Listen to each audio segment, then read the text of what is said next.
Si Yusek Claire Castro ay parang meron na namang pinakawalang peke na impormasyon.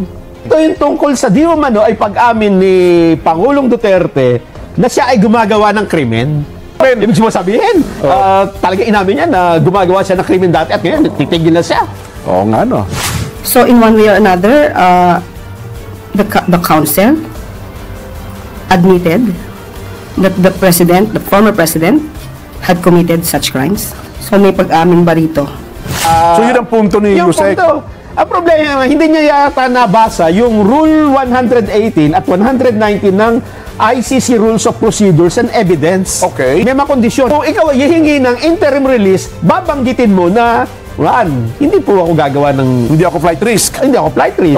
I will not obstruct investigation. And I will not continue criminal conduct dahil ito ay standard procedural language na nakalagay na dun So nung saan ka naman nakakita ng abogadong ganyan, di ba? Na spokesperson pa na Malacanang, Jeff. Di ba? Di ba kanawa ako sa tingin baka kanyang sariling opinion lang yan ata yung punto. Yun nga, ang problema, sarili mga opinion, karay-karay mo yung palasyo ng presidente, di ba? Bagay, oo nga, no? Ay, naku. Kahit pagtatanungin nyo pa yung ibang abogado, wala nang nag-file ng interim release, di ba? Ibig ba sabihin, ang pwede lang mag-file ng interim release ay yung mga aamin sa kasalanan, di ba? Parang ganun gusto mo sabihin dito. Nako. O sino ang, hindi ba fake news yun? Yun ang ano. Oo nga, no. Yan. Eto naman dyan, ang isa pa, ha? Bago pa magtapos. Pinagtatawanan ngayon yata sa social media si Senador Bato de la Rosa, dahil sa pag-share niya ng isang AI-generated content tungkol sa impeachment ni BP Inday Sara. Bakit? Ano yan? Itong AI ito, may buhok na siya dito. Hindi ko pa nakita Hindi mo ba? Ako hindi pa nakita. Ano ba yung siner ni Senador Bato? Siguro yung part lang para maintindihan natin kung ano ito. Tingnan natin kung nandyan. Excuse me, pwede ba kitang matanong? Yes po. Pabor ka ba sa impeachment ni VP Sara? No. Bakit? Because it is obviously politically motivated.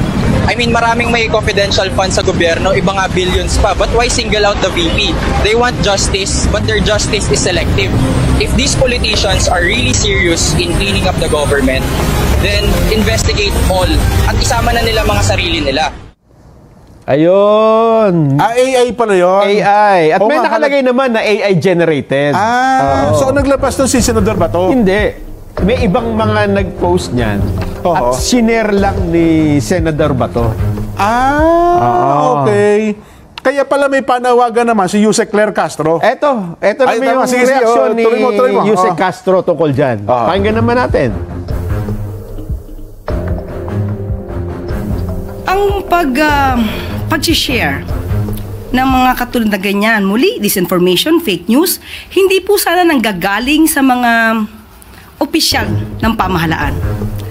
Nakakaduda, mas nakakawala ng tiwala kung mismo sa matataas na opisyal nanggagaling ang mga disinformation at fake news. At mabuti po at ito ay na-correct at napansin po ng ating mga kababayan. Sabi nga po natin, kahit po ang PCO, ang pamahalaan ay gumagawa ng paraan para mapahinto ang fake news, pero mas kakayanin po natin ito kapag po tayo tulong-tulong. Ayun. Pero teka lang, ang tinutukoy ba niyo yung sinyero Senador Bato? Ito mismo. Alin doon ang fake news? May fake news bang? Yun nga sinasabi natin. Siguro akala niya, ito ang problema pagka hindi nakakaalam sa AI, no? Okay. Akala niya lahat ng AI-generated content ay fake news na kagad. Okay. Una hindi naman ito news. Oo. Meron lang itong dinadramatize na mensahe, di ba? Na bakit ka naman i-single out mo? Pwede ba akong mag-request? Yan, may nakalagay naman na AI-generated Hindi, request ko lang. Ulitin niya natin. Kasi yung content, gusto ko lang makita yung content. Di ba? Ito. Yung sinabi nung, yung boses. Direct, pakulit mo nga. Kasi i-assess lang natin.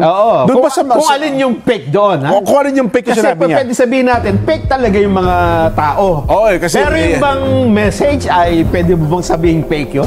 Na ibig sabihin, hindi ba, wala bang merit yung sinasabi? Pakinggan nga natin. Direct, ulitin lang natin. Sige nga, pakinggan natin ulit. Video. Excuse me, pwede ba kitang matanong? Yes po. Pabor ka ba sa impeachment ni VP Sara? No. Bakit? Because it is obviously politically motivated. I mean, maraming may confidential funds sa gobyerno, iba nga billions pa. But why single out the VP? They want justice, but their justice is selective. If these politicians are really serious in cleaning up the government, then investigate all at isama na nila mga sarili nila. Ayun. Tama naman. Kung pakikinggan mo, tama naman yung mensahe. Walang problema. Wala namang masama doon sa binanggit. Yung itsura nun ng bata kasi siya ay gawang AI. Baka yun na tinutukoy niya na ang... Pero hindi yung content, ano? Sabihin yung drawing, ano? Mukhang... Ang problema siguro sa post ni Senador Bato, pakita mo nga yung may mga bilog-bilog. May mga bilog. Ay sinabi niya na yung mabuti pa ang mga bata na nakakaindis sa mga pangyayari. Makakinig kayo, mga yelo at komunista. Ayun siguro ang problema kasi akala niya totoong bata ito. Baka akala si Senador Bato. Totoong bata. Ayun. Pero yung sinabi niya kasi, wala akong makitang mali. May punto eh. May punto. Well, maliban na lang kung iba yung paninindigan mo doon sa issue. Hindi diba? Kasi wala ka namang tututuloy mo ba yun na kung gusto mong maglinis, edi dapat lahat na isama mo na. Kung gusto mong questionin ang confidential fund, ba't mo isi-single out nga naman yung isa? Ayun. Diba? May punto naman yun. Diba? Pero ang punto siguro ni Yusek Claire, hindi totoo yung bata na sasalita. Yun lang. Ayun. Ang problema, Jen, pagka sinabi mong fake news, dapat yung content di ba? Tama. Yung mensahe. Yung mensahe. Ang problema, si Yusek Claire Castro ay parang meron na namang pinakawalang peke na impormasyon. Okay. Anong... Ito yung tungkol sa di umano ay pag-amin ni Pangulong Duterte na siya ay gumagawa ng krimen. Matatanong mo last week. Okay. Nag-file yung abogado niya ng petition for temporary release. Siya ay dadalhin sa isang bansang malapit sa The Hague. Nakalagay kasi doon na sa isang statement na he will not continue to commit crimes. Diba? Sabi niya, umamin yung abogado. Na hindi doon yan. Hindi nagagawa ng krimen. Ibig sabihin, umamin na. So yun ang punto ni Yusek. Ang problema, hindi niya yata nabasa yung Rule 118 at 119 ng ICC Rules of Procedures and Evidence. Okay. Na kung ikaw ay hihingi ng interim release, dapat number 1, may mga kondisyon. Number 1, they are not a flight risk. Okay. Binanggit yun sa statement. Hindi ka flight risk. Okay. Binanggit yun sa unang statement ng abogado. Number 2, they will not obstruct the investigation or proceedings. Okay. And number 3, they will not continue criminal conduct. So hindi niya ipagpapatuloy ang anumang gawaing kriminal. Okay. So kung ikaw ay hihingi ng interim release, babanggitin mo na hindi po ako gagawa ng... Hindi ako flight risk. Hindi ako flight risk. I will not obstruct investigation. And I will not continue criminal conduct dahil ito ay standard procedural language na nakalagay na dun So nung ginamit ng kampo ni Digong... Nung abogado, sinabi niya, naku po, umamin na po. Umamin na rin, hihinto na niya paggawa ng krimen. Ibig sabihin, talaga inamin niya na gumagawa siya ng krimen dati at ngayon, titigil na siya. Nga no. Saan ka naman nakakita ng abogadong ganyan, di ba? Na spokesperson pa ng Malacanang, Jeff.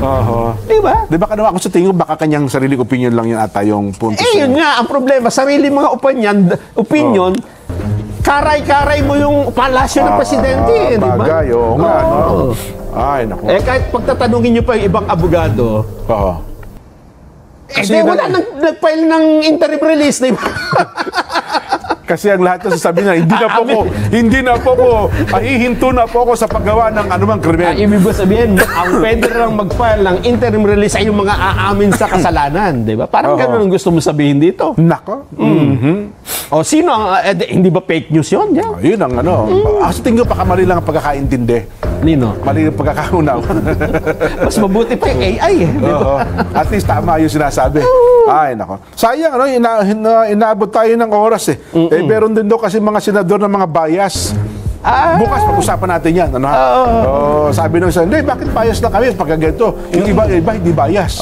Lahat naman tayo niya may biases. Bias yung kontra kay sa inaakusahan. Isa naman bias dun sa nagpaparatang. Nagpaparatang, di ba? Di pare-pareho kayong dyan. Yan. Taka ang isang senador talaga, may biases talaga yan. Kahit pa ikaw sabi mong senator judges. Di ba?